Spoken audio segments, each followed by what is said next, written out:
Joining me now, syndicated columnist Miguel Perez, Democratic strategist Hank Scheinkoff, Washington Times columnist Diana West. 66% of the country thinks the country is going in the wrong direction. That's the highest number in polling ever, certainly in recent polling history. How much trouble are we in this country?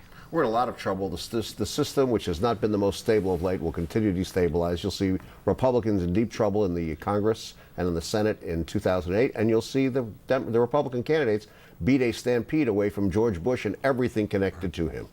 How much trouble are the Democrats in if they do nothing more than continue to criticize the Bush administration, the Republicans, and not solve some of these problems? The Democratic mistake is not being more forceful programmatically. People are not stupid, and if this continues, you'll see either tremendous voter turnout and rage at everybody, or a reduced voter turnout probably. What about the number of independents rising in registration and both parties moving a little bit to the side? And as an independent, I get kind of excited about that. I always say I don't have a dog in this hunt, but of course we all do when it comes to governance. But to see both parties, no offense, Diana, Hank, but yes, I'm kind of pleased about that. I'm also independent, and I'm very pleased about it too. I mean, I'm fed up, and I think a lot of the American people are fed up with both political parties. And it seems like sometimes they are very far apart on some issues, but they are really downright the same. Two birds, one bird with two different wings is about what it amounts to. I know, Diana, that you've got to be excited about the fact that both the House and the Senate have voted to withdraw our troops and put forward deadlines to do so. Well, excited is one word for it. Seething is another. And I'll tell you why. Giving a deadline date is something that provides our enemies with comfort, our friends with dismay, and gives our soldiers in the field a big headache and worry, and gives their capacity to fight a terrible blow. And that damage is done regardless of whether the president vetoes that bill, and I find it contemptible. Well, how do you feel about the fact that more than 3,000 lives have been lost, 24,000 Americans wounded, all of the Iraqi casualties, and we seem to be no closer to resolution today than more than 4 years ago? I have profound disagreements, as you know, Lou, with the strategy that the Bush administration has pursued in Iraq. That said, the withdrawal date, if that's what you're asking about in relation to this, is not the way to correct this. There is no strategy being offered up. Yes? I'm sorry, go ahead, Hank. Yes, well, there is a larger message here. The larger message is very simple. The people are disgusted with the government, the military, this extraordinary military machine that won 2 world wars, that went into Bosnia and did what was right, is in a position now to do nothing that is correct. That lies with the incompetence of the present government, without a question. Before we go to the larger issue, as you correctly state, the issue of competence on the part of this government, Colonel Yingling coming out, Diana West, and I thought this might be where you were going, to say basically the General Staff of the United States military is a rogue's row of absolute incompetence. Those are my words, not his. Not his. I would agree that the policies have certainly been incompetent. They have been politically correct to the point where we have not identified the true strategic threats that lie in the Middle East. We see this war in terms of an Iraqi battlefield, and we've suddenly made our priority into solving Sunni-Shiite strife. Right. We have not looked at this in terms of... So you're basically saying George Bush and his administration have been misdirected all along. Misdirected all along, and the biggest problem is no one has admitted there is an Islamic cultural context to this fight. General Petraeus' counterinsurgency manual barely mentions Islam. That is no way to take an army into an Islamic battlefield. It has left us uninformed. Okay. And wrong. Yingling mentioned that they are overly optimistic, the generals, and that they are overly optimistic in their assessment of the war situation, and that they don't have a grasp of reality. Yes. That is so true. That's so true. Reassuring, isn't it? Yes, but it really is. And you know what, to me, Miguel, when and Yingling said it, articulated, I thought, beautifully. These generals are not worthy of our soldiers. That is as condemning a statement as could be made. That seems to be very true. And I would say, based on my own email from mid-level officers, that we have a terrific mid-level officer corps. These guys are now battle-hardened, and they understand things that their superiors cannot begin to understand. And for that, we may be grateful. More in just one moment. Stay with us. We'll be right back. I'm ready to fight my cancer.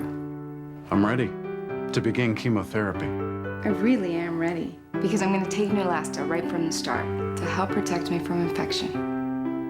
Chemotherapy can reduce your white blood cell count and increase your risk of infection, which could put your treatment on hold. But Neulasta is a white blood cell booster that can help restore your white blood cell count to reduce your risk of infection. And with a sufficient white blood cell count, your doctor may have a better chance of giving you your chemo on schedule, which doctors agree is the first step to success. Neulasta is for most cancer patients receiving strong chemotherapy. In rare cases, splenic rupture or serious allergic reactions have been reported. Report abdominal or shoulder pain or any allergic reaction to your doctor immediately. The most common side effect of this injection is mild to moderate bone pain. I'm ready to start. I'm ready to fight. I'm ready, thanks to Neulasta. Ask your doctor about Neulasta and how you can be ready for chemotherapy. I'm a mother of 3 and a grandmother. My husband, he said I was hot. I haven't had this smoking hot body since I was in college. You can't miss the results of the new Nutrisystem Nourish, the easy weight loss program that lets you eat great and lose weight. I'm a 40-year-old mom, and I think I look better than ever. Call or go online now to order and start losing weight today. Plus, you'll be eligible to get 2 full weeks of Nutrisystem meals free. It's so simple. With Nutrisystem, if you can eat, you can lose weight. Our secret is the breakthrough science of the glycemic advantage that separates good carbs from bad. My husband loves my new body. In fact, he jokingly calls me his trophy wife. Nutrisystem delivers every meal to your door and shipping is free. I love it, I love it, I love it. For about $10 a day, you'll enjoy perfectly portioned, absolutely delicious meals. How can you argue with results like these? Order today and you'll be eligible to receive an extra 14 breakfasts, 14 lunches, 14 dinners, and 14 desserts. 2 full weeks of food absolutely free. Call now.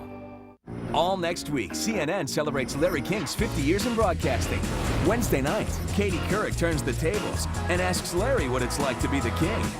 A special Larry King Live, CNN Wednesday night, 9 Eastern. What a week it's gonna be. Closed captioning hours provided by Icy Hot Heat Therapy. When the heat is on, the pain is gone. When the heat is on, the pain is gone. New heat therapy from Icy Hot. Up to 8 hours of muscle-relaxing, pain-relieving heat that goes where you go. Pain is gone. We're back with our panel. George Tenet, new book, new charges, amazing.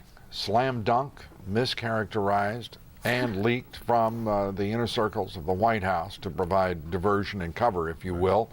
And that is amongst the least of the charges. A president and administration going rather perfunctorily into war. What's your reaction? I'm disgusted. This extraordinary nation, whose fighting men and women have borne extraordinary burdens, have been so let down, so misled, and so is the American people. And the best we can do is talk about politics. I find this most upsetting. We owe these men and women an extraordinary debt for what they have done. We should be disgusted by the people that are putting them in harm's way. Either the Bush administration came in with an agenda to go to war in Iraq anyway, regardless, or what is the other option? The other option is that they misled us. Dana? Well, I'm not sure if that's quite the way to characterize the era. It seems to me that the big problem has been this has been treated as a long war, as a war that would take forever, and I think that goes back to the political correctness and the failure of our rules of engagement to allow us to have turned a place like Fallujah in 2004 into rubble. That is how our forefathers, our fathers in some cases, fought World War II. It is how total war is won. Limited wars go on, and that's what we're seeing, and that's why we are so disgusted. Because there's no it's certainly winning among such the a war. reasons. I'll tell you. Let's close on a very important issue. You brought up political correctness. Ham bones, Muslim students, 13-year-olds. The superintendent of schools calling in the attorney general. What do you think, Miguel? God, what can I tell you about that? I mean, it's so. Isn't it mindless beyond belief? Absolutely. That's the bottom line. It's beyond comprehension. Hank, your reaction? Ridiculous. Can't people take care of problems at a local level? Can't they make decisions? Can't they show profiles and courage? Can't they do what's right? Can't they demonstrate some humanity? Or do something, or lead some leadership and in humanity. That's what's amazing to me. Think of that test, that model, that example for those students. If you have an issue like this, of insensitivity, no question about it, rather than discussing it, moving to some sort of conversation and introducing perspectives, call your attorney general, Diana? Right. Well, it shows that this man was not a grown-up, and as you know, I've written a book called The Death of the Grown-Up, and I think this is a perfect example, a poster boy perhaps, not a mature administrator. Right. And I thought that was very mature and, in fact, deft promotion of your book, upcoming. Diana West, thank you very much. And Miguel Perez, thank you.